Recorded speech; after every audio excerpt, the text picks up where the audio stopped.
Welcome to the Sustaining Creativity Podcast. I'm your host, Mari Riesberg. Over the past several years, I've combined my degrees in acting and somatic psychology to share my sustaining creativity techniques with performers. And now I've decided to share it with a bigger audience that includes you. I believe we are all creative, and this podcast is all about that. I'll be interviewing people from all backgrounds, ages, and creativity experiences to share just how creative we all are. Today, I'll be chatting with Erika M. Schreck.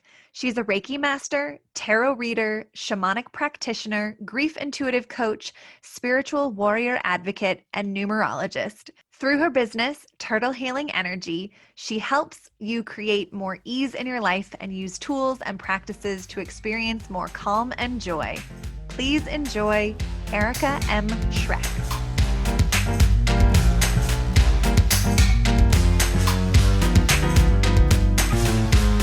Welcome to the Sustaining Creativity Podcast. Today I'm here with Erika M. Schreck.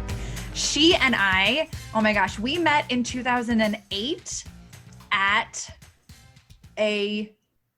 our friend Deborah's house at an angel circle. So much fun, and immediately hit it off. And we have been friends ever since, and people think we're sisters. Yes, or tagged on Facebook. Oh, yes. Like, do you want to tag Mari Riesberg? Like, that's me. Yes. Facebook does have some facial recognition issues. But I've taken your Reiki classes, tarot classes, and I'm so excited for you to be here to chat about creativity. So welcome to the podcast.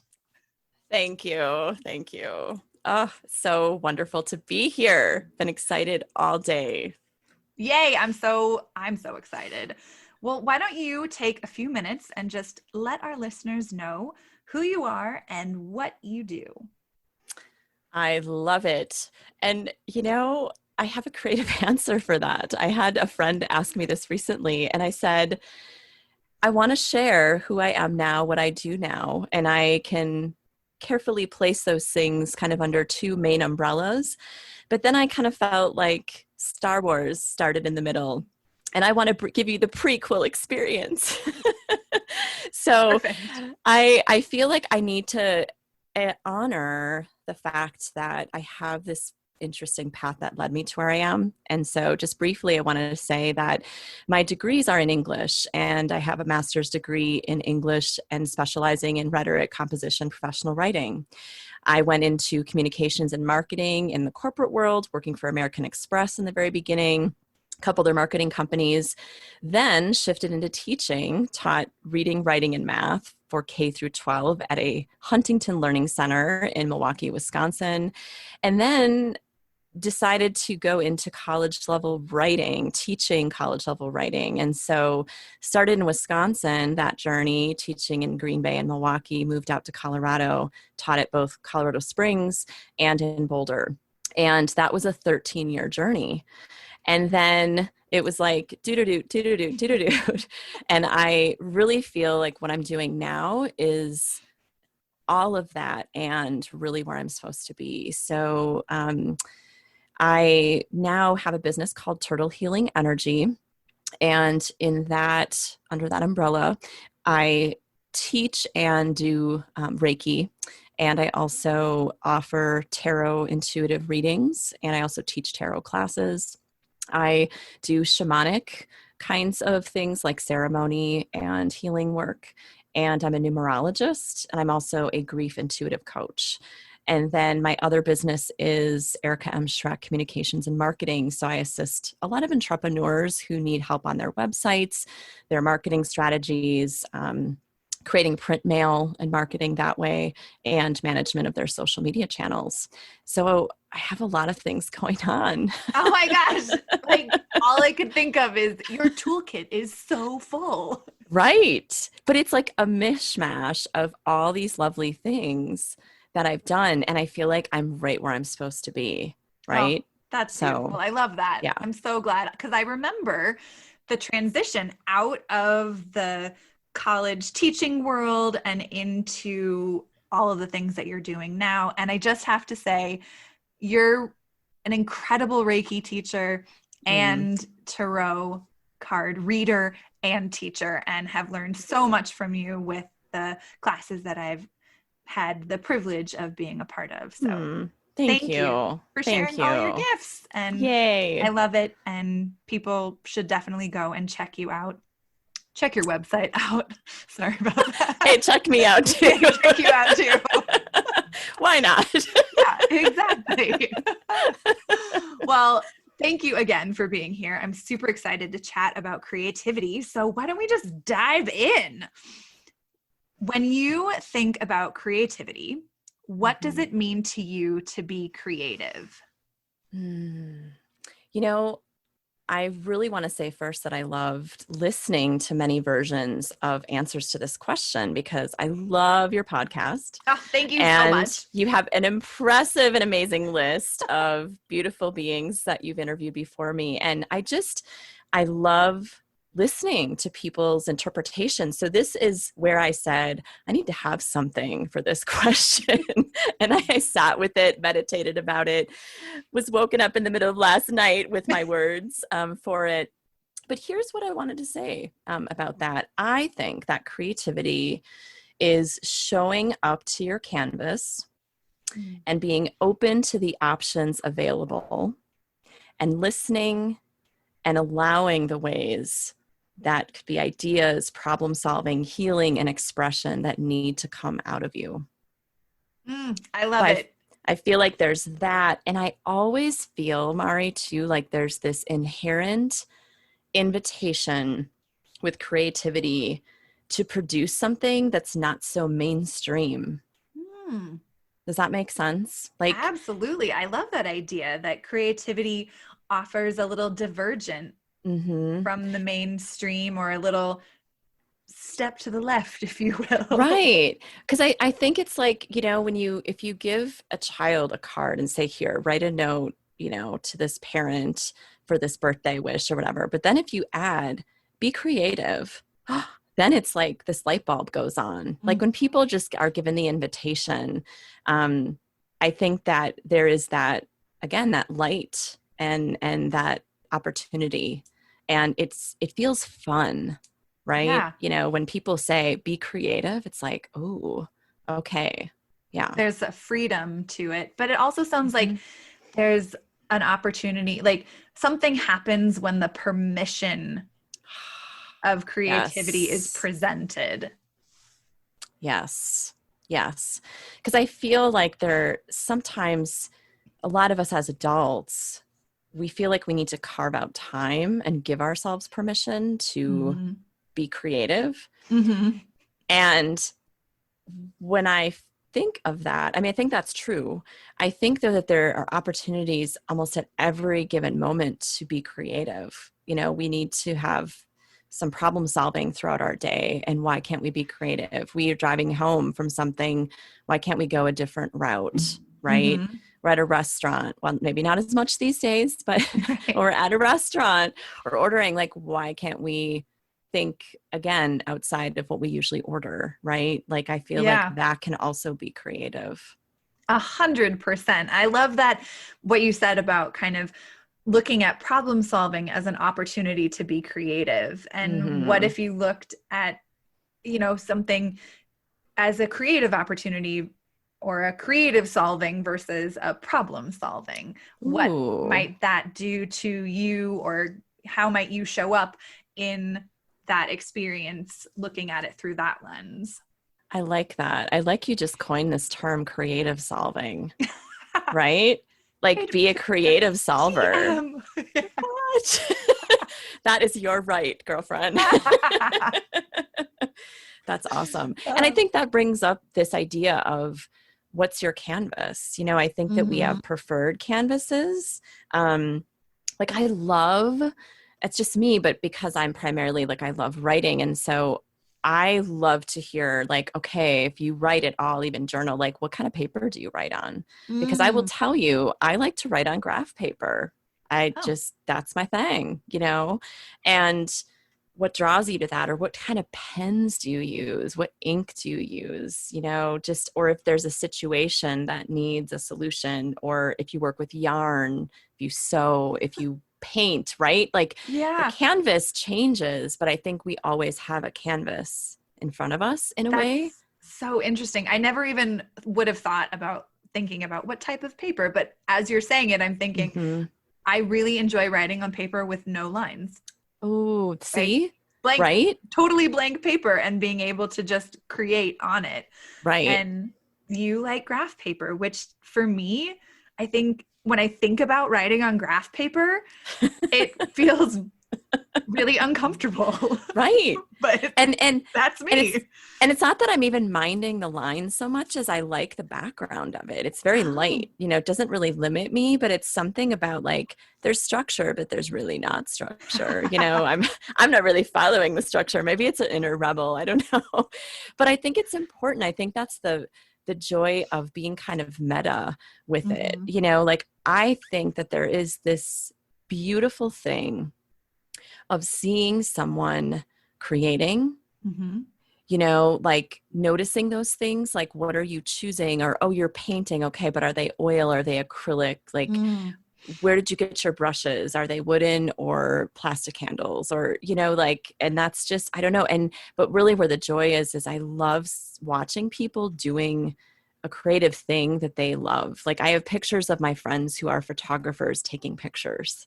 Oh, nice. I have pictures of my brother. One of my brothers is an artist and he paints, he draws, it's just amazing. And he's a screen printer now. But I have these amazing pictures of him drawing when he lived with me for a while. And I just, to capture that, I think that's an art in itself and a creative angle of it all. Absolutely. To capture creative expression in the moment. Like what a gift to see that expressed. And the funny things we do. Like I was called out, I'll never forget, I was called out in grade school by like the most popular boy. He was so like, I was such a crush on him. And he actually pointed, he's like, Erika, because we're in art class. He's like, and he was like doing what I was doing with my face, but I didn't realize that I had my tongue between my teeth. That's how I apparently concentrate when I'm doing arty things. But it was the most hilarious thing. And he was like kind of making fun of me, but it was almost like, hey, he noticed me. Like he noticed what I was doing when I was making art, which is kind of a funny thing. Like, right? That is, but like kind of sweet. Just like notice though. Paying attention. Yeah. Right. I love it. I'm just saying. I love it. Well, it sounds like creativity is such a huge component to your life. I imagine that you have faced some challenges around creativity. And I wonder if you could share a little bit about what those challenges may have been and how you navigated them. I think sometimes for me, I overthink it. It's almost like I might not just sit my butt down and write the book that I want to be writing because I think it will take a lot more time or I have too much preparation, like the transition from going from a busy day to, focusing, right? And there kind of needs to be that transition. And I think just my overriding challenge often in recent years has been creating space for it, like in a similar way. And something that actually is coming in right now too, that I put on myself, and I'm sure there are creative, people do this. But I think that I have to be so different from everyone else. You know what I mean? Like even just like I said, like listening to all these beautiful definitions of creativity and, even that recent video we both shared about Ethan Hawke, right? Talking about creativity, like what? Yeah. And it was so beautiful, but I'm thinking in my brain, oh, those can't be my words. And it's not that I couldn't quote someone, right? And it reminds me of when I used to teach my students writing and being not plagiarizing. Like I would say, okay, just take in all that you've read. I want you to shut your screen off and just close your eyes and think about what you know about this and let it come out of you. And that will be your writing, but I would always tell them, take some space from it, and put it in your words, tell it your way. Yeah. That's a great little skill or tip or tool. Right. When you are being asked to come up with kind of your authentic idea or expression about something, to pause turn off the screen, put the book down, Mm-hmm. take some time and think, what does this mean to me? How does this resonate in my life? How do I then come back and share it with someone else? Right. And what wants to come out of you in that moment, you know? Mm-hmm. But again, I think the challenge is, you know, I can be really hard on myself. Like, oh, someone's already written about this, you know, what 100%. angle, right? And we all have, you know, not all, but I don't want to put all, but a lot of us have that sort of imposter or again, and we know we've heard in all the beautifully, you know, stated the quotations too. I mean, there's not really much that's original, but what is original and unique is it's out of you, you know, it is your unique story, even if it doesn't feel like that. Mm-hmm. Yeah. So. Nice. Well, I think that you're not alone in the challenge.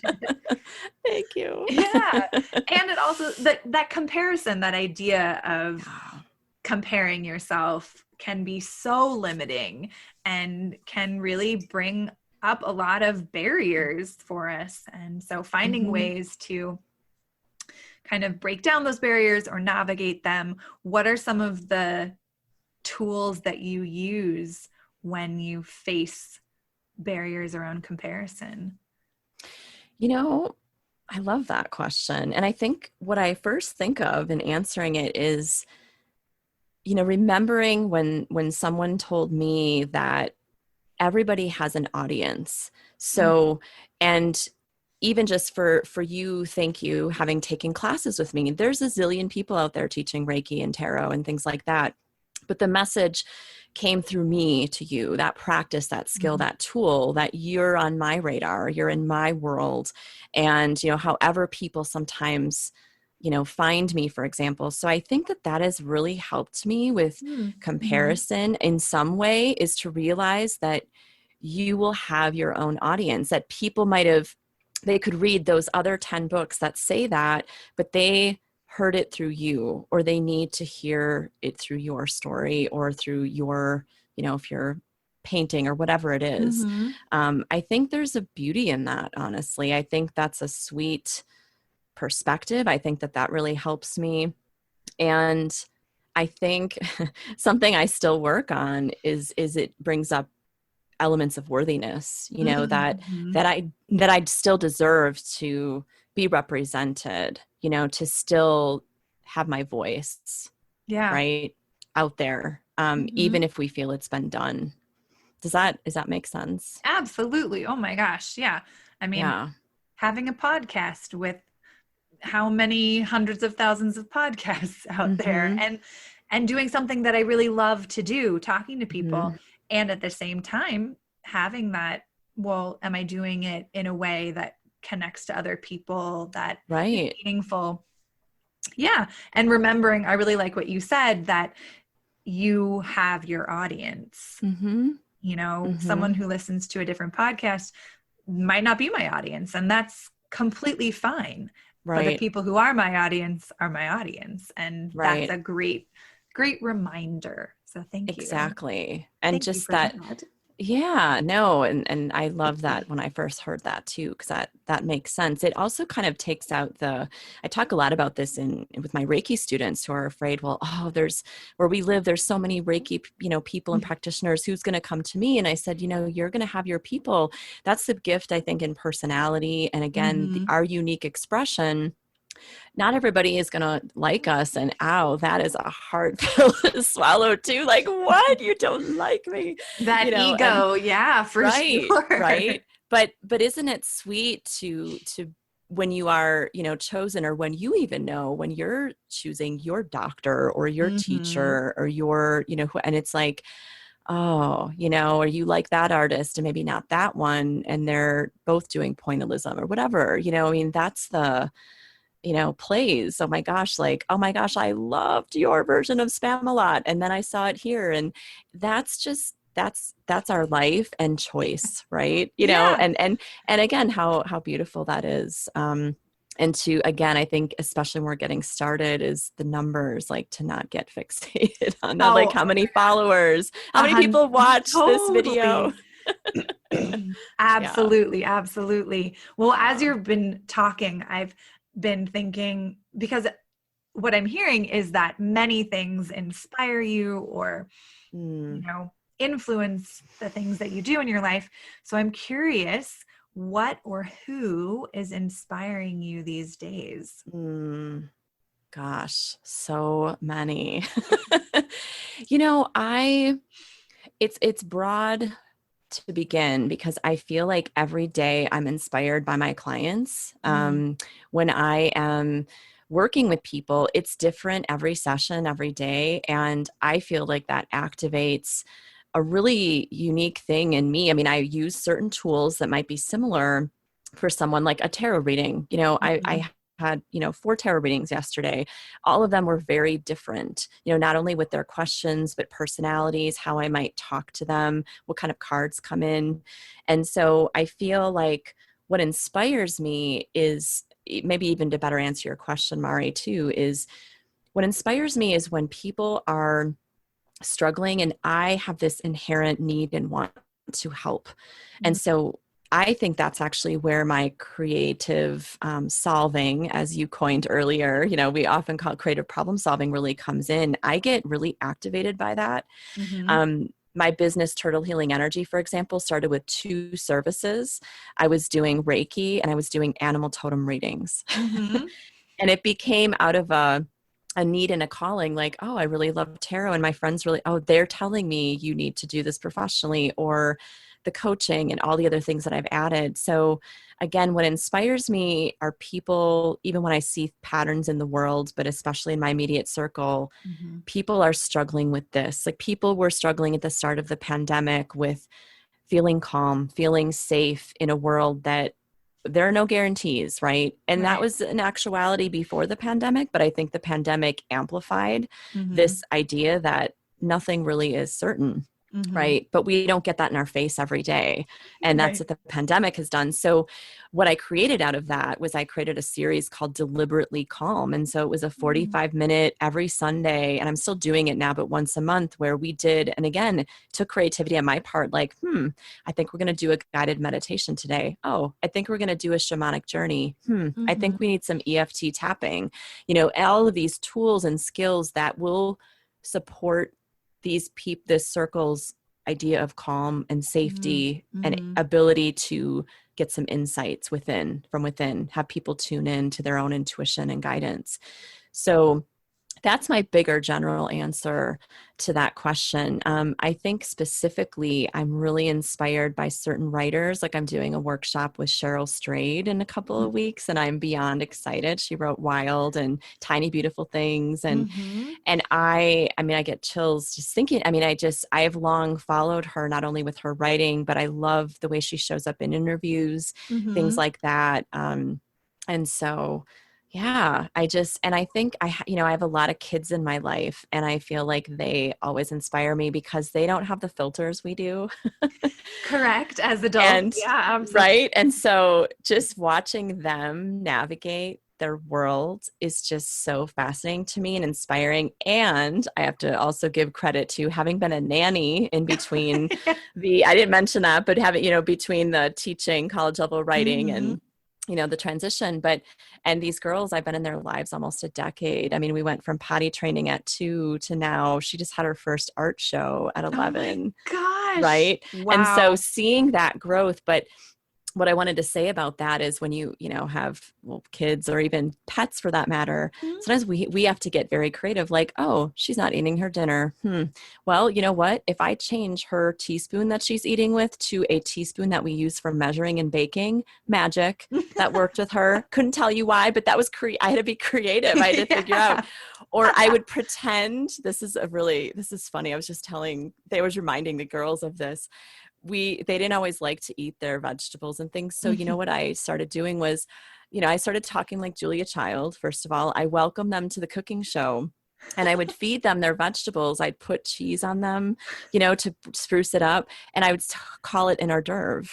Oh, and their mom just brought this up. They're like, Erika, you got them to eat spinach because you sprinkled cheese on it, and called it an hors d'oeuvre. And this is, again, the creativity that comes out in our Yeah. lives. Oh right? my gosh. That's so fun.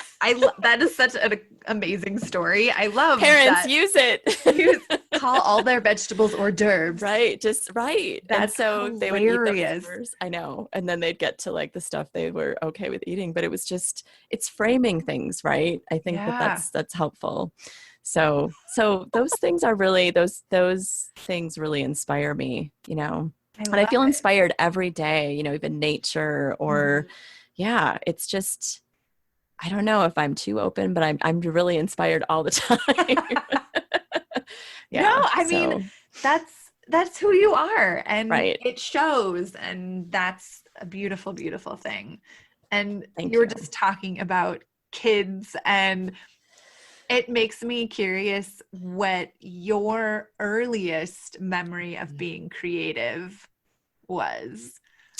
Oh my gosh. I actually know this. This is so funny. So I really loved writing and reading from a very early age. I was one of those early readers and reading the big books that, the librarians would have to call my parents and say, she's in 5th grade and wants to read Roots. Like, good for you. But right, I know. Sobbing through, what is this? Amazing. But at 5 or 6, I remember I just had learned to write, and I wrote this story about a fox who loved a tree so much that he cried. That was my story, right? That was it. And I was the kid who around that age, we would be dropped off at the babysitter, we were kind of partly in, if it was preschool or kindergarten, and then we needed a babysitter. And I was the kid even if I would go to someone's house, or one of our babysitters lived on a farm, which is amazing. And I would just disappear the whole day. I mean, it was also the 70s and early 80s around this time. So it was like, go and do your thing and come back for lunch, And so I literally would go equipped with paper that I'd pre-stapled and crayons and pencils, and I would go to write a book. I mean, I told everybody that I was going to be a writer and an illustrator from, again, age 5 or 6, and just continue to write stories. And then, oh my gosh, when I had like access to a typewriter, not even electric yet, but I was like typing stories on those, and just, I still have a lot of these things, but that was my jam, and so, and I have to mention, again, Wonder Woman being a very big influence in my life. I also see creativity as, I did have Wonder Woman underoos, for the record. What? Excellent. And I didn't have the wristbands. I was like, oh my gosh, or the lassos. So I got really creative. Like I literally went around the house and created my own wristbands. And, I was just very like, we're going to make this happen. Right. So I love it. Oh my gosh. Fun. That's amazing. So those were some of my earliest memories. And I think, again, just the writing and journals. And I have to say, when I was 8, I started writing in calligraphy. Oh. So so that was my other thing. So I've been writing in calligraphy decades now, and have graduated from the fat, like Crayola, calligraphy pen, markers, to this is actually really exciting because it's like progression now for, certain things. Yeah.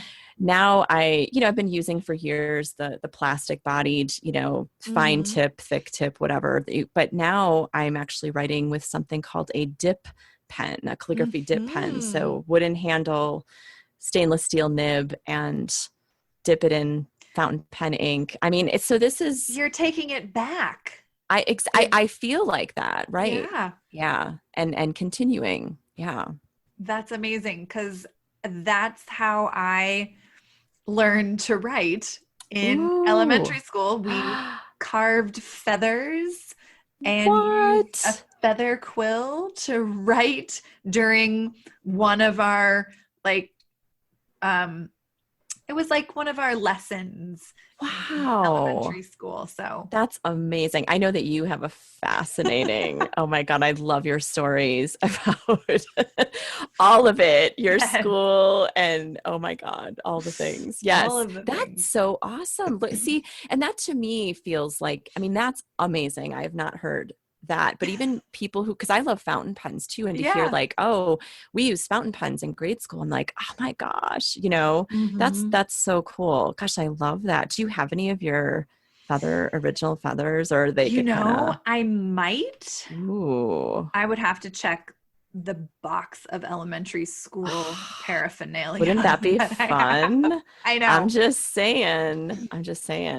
Oh, It would girl, be we should fun get to- together and do some writing, and because I have a couple different fun pens like that. So I love it. And I know that you love different papers and you have all your books and your journals and all of that. So it makes sense. But I love that you're kind of taking it back to pre-industrialization, if you will. Yeah.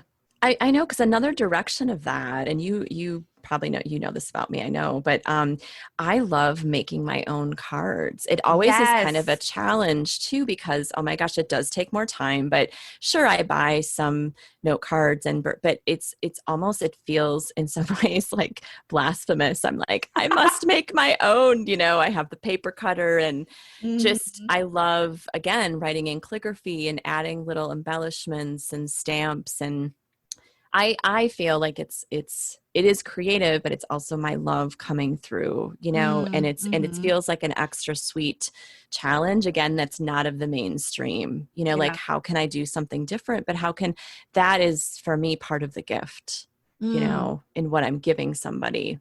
I love it. So, yeah. You've kind of talked indirectly about your community and how it has influenced you. Yes. And at the beginning of the pandemic, how it really called you to put out specific things in support. But I'm curious how your community impacts your creativity or influences your creativity. I think that, the first thing that comes to mind is everyone is so different in what they might need when they see me for a session. So for example, if I do a grief intuitive session supporting someone, and it's obvious, it's very emotional for this person typically, but I find that meeting a person where he or she is at and needing to be really present, that's where I start. And then it is this almost like if you could see my brain, I need to be really creative to figure out what is going to best support this person. You know what I mean? Even in just the language that I'm using, or the tools, because I have a lot of tools, like might I use some drumming, while this person is trying to get calm? Might I, it's different every time. And even something that feels so standard, even just down to, it's a lot of trusting my intuition and creative expression too, but I have several decks of tarot cards, and I really, right before the session, will get this feeling, okay, we're going to use this tarot deck for this particular, just from what I can gather. So I think that with me, creativity has often been tied to helping. So when you ask me like how my community influences and impacts my creativity, I feel like they're constantly pushing me to come up with something else, right? Like what's my next program? How am I going to maybe do a ceremony? When I do my shamanic ceremony, that's another great thing. I have a regular new moon ceremony every month and other things. And that is a lot of like creative tools coming together, and again, seeing what people need. So yeah, I think it really is about the creative solving again, and using the tools that feel best to support healing, to support a certain emotional state, to support different brain processing, kinds of experiences. So I think that, and I feel like having an audience in that way for me feels like accountability, it's like I like creating, like just, last week I was already thinking like, oh my gosh, we have the autumnal equinox coming up next week. Oh, I need to get the marketing together and create what I'm going to present for people I usually do a seasonal, like a tarot reading. Right. And so it's like, ooh, it's like the audience is kind of expecting it. You know what I mean? So yeah. I mean, you probably know that too, just with singing on stage, as you so beautifully do. Oh, thank you. Yeah, absolutely. Right? You kind of read them, right? You kind of see like, oh, it's kind of feeling like this, Yeah, but it sounds like you really have a gift in listening to your audience and showing up for them with what they need, and that beautiful willingness to care and support others is, yeah, there's such a reciprocity in Right. how your community influences your creativity, and in turn how you creatively show up for your community. Right. And I often say, I think one of the best gifts I can give people I work with is my presence, being really present with them. And then out of that, the creative tools and creative approaches are inspired, in the healing tools. So yeah, that's very accurate. I love it. Well, I'm going to take a little bit of a turn, because we've talked about like creativity and all these things, amazing things, but I want to get to like the everyday mundane. Oh. And when you think of an everyday issue that you have in your life, how have you used creativity to solve it? There's so many things, because I feel right. But what comes forward, which I feel is more the case lately, I'll go there, is the environment is very important to me. Being very eco-friendly in my products. I mean, because I make products like bath salts and eye pillows and things like that. So I'm always looking at how can I be creative even with packaging and things like that, and not just put a bunch of plastic around it. Or it also comes through, I've changed so many things with even just daily habits. Like my floss is like silk based and biodegradable, or, I went to using a safety razor, which is more sustainable in how it's made instead of the plastic handled. So I feel like using it, it requires also some research, but being willing to be creative, like, oh my gosh, my friend is over for dinner. I want to send leftovers, and how we maybe not have the, the standard plastic, but I can use this mason jar. I can, you know what I mean? I feel like I've been, in a unique way, I've enjoyed that process, because even just thinking, when I sit down and think about how can I be more eco-friendly, like even just something like I now make my own cashew oat milk out of just this desire to, it's creative. It's like something I can create. Yeah. And I also then don't have the packaging, or, does that make, it's like that I would say is probably my most recent awareness of, wow, like I am being a lot more creative, even just how I can make more sustainable choices personally and with my products. I love it. I enjoy that. I love that that's part of what you put out into the world, the sustainability, and really taking a look at, what are the everyday things and how can I get creative in solving these issues that are important to me. Right. Like Good. I remember, Good for you. Like, right. Well, sweet. we inspire each other, like being at a restaurant. In fact, you might've even been there with our dear friend, Deborah. We were having pizza and she was just like, usually the standard is you have leftovers, like, let's put that in a styrofoam thing. And she's like, can I just have a piece of foil?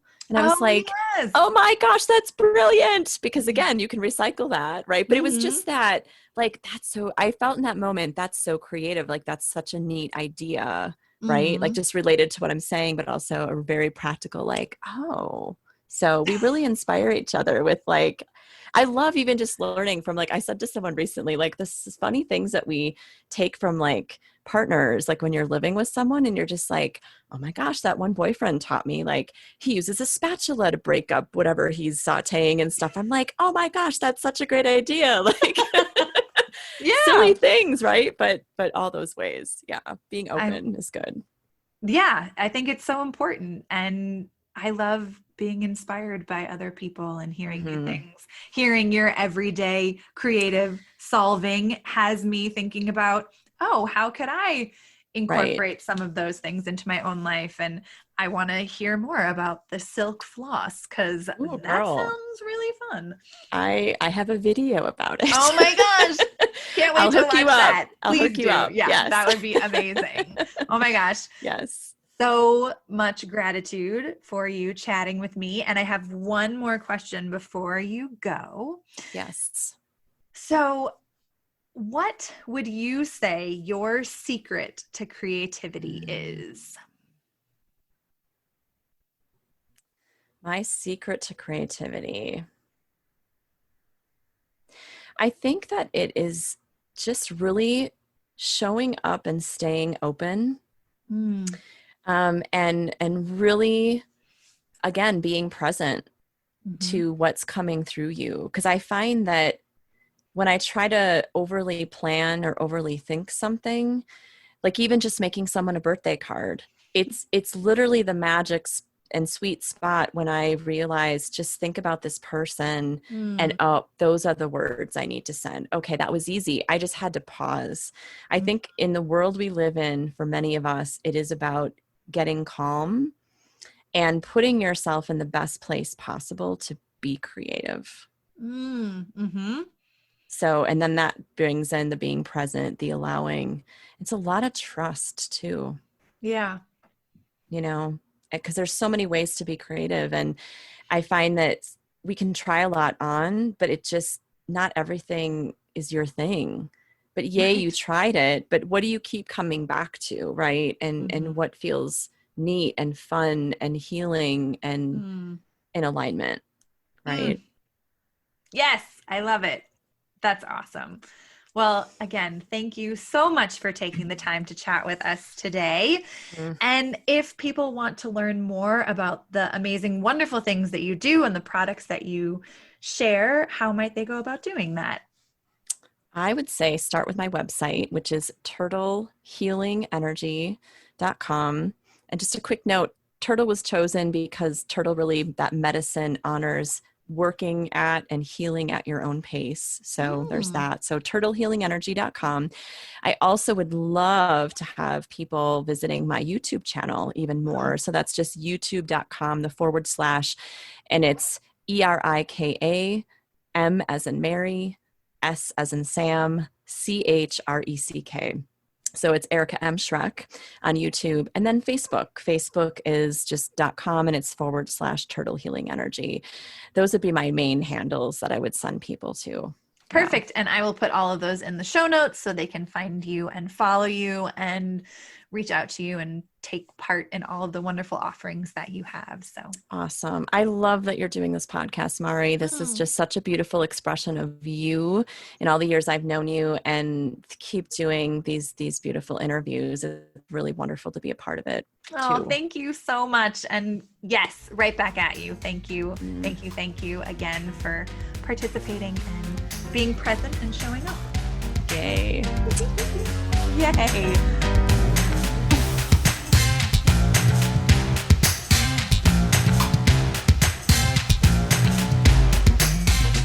Thanks for listening to the Sustaining Creativity Podcast. We'd love to keep in touch, so like us on Facebook and Instagram. We are Sustaining Creativity. Make sure to subscribe to the podcast wherever you listen to podcasts. Tag your friends and your family so they can listen too. We love to hear from you, so leave your comments, reviews, and questions. Tune in Tuesdays for a new episode. And remember, with creativity, anything's possible.